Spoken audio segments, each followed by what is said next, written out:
Good morning, Scott Crothers. Good morning, McGraw. The Dow was at 25,369. Small decline yesterday. What was the story?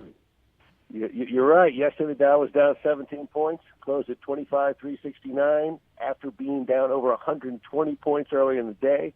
The market was spooked by the suggestion that China might slow down or halt purchases of U.S. Treasury bonds.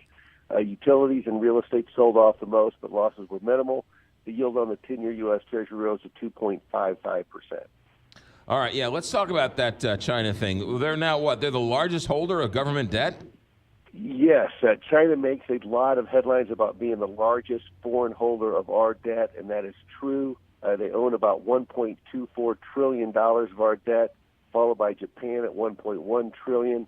However, about $5.6 trillion is owned by U.S. federal agencies, including Social Security, owning about $2.8 trillion. Mutual fund companies, insurance companies, and banks own another $3 trillion. So about half of our debt is held by the American people. So, yes, China can influence the market, but we have a lot of buyers of our debt, and a lot right here. So yeah, interesting. Yeah, very interesting. Really very interesting. Toyota and Mazda, what are they doing?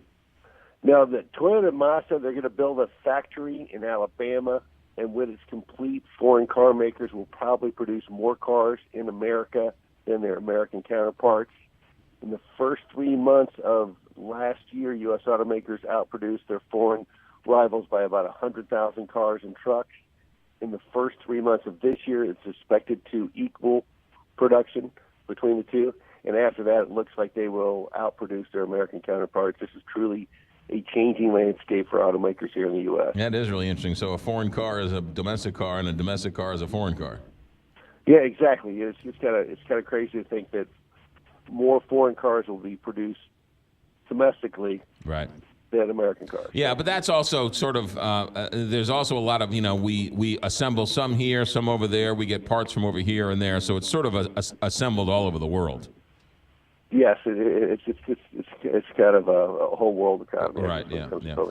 Finally, what's Ford talking about doing? Yeah, this is kind of fun. Ford will introduce a hot rod SUV for sale this summer.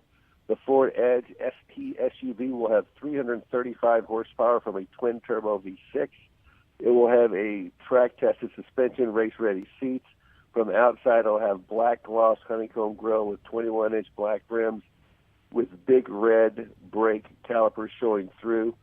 So it seems like more people are looking for sporty SUVs, and Ford's trying to take advantage of that. All right. Scott, markets today as we move ahead. Today, the Dow looks up 20 points. We get a look at inflation at the producer level with the PPI, and we also get first-time jobless claims. So I'll have to see how those things come out. Scott Crothers, have yourself a good day. Thanks for checking in. Sounds great. Thanks.